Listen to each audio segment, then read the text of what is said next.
نیستم اما پر از دلتنگیم، گرچه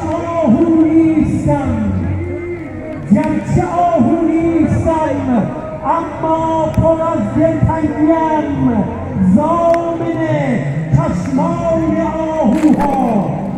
آیا به دادم میرسی؟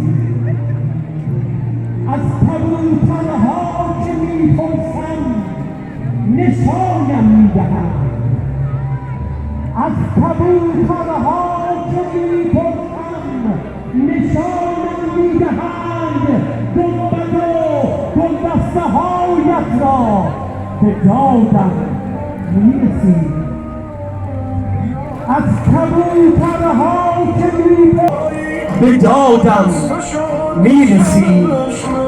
هشتمین دردانه زهرا به دادم میرسی.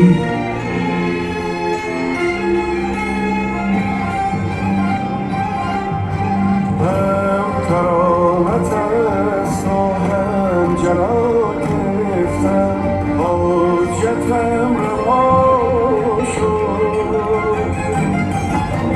من شفا گرفتم، من شفا گرفتم.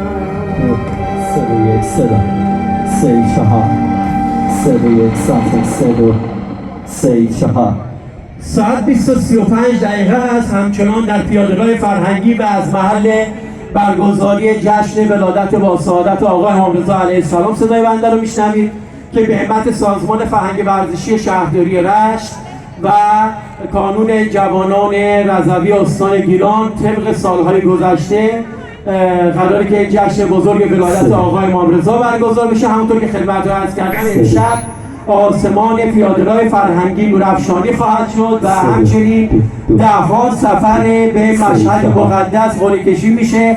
از بین حاضرین شرکت کننده در جشنش برگاه‌های قرعه کشی دارن و شماره 3 رقمی فکر کنم برای کاغذها یادداشت شده و انشاءالله عزیزان حتما حضور داشته باشند تا پایان مراسم و خادمان حرم مطهر آقای امام رضا از مشهد مقدس مهمان ما خواهند بود و قرعه کشی هم توسط همین عزیزان انجام میشه.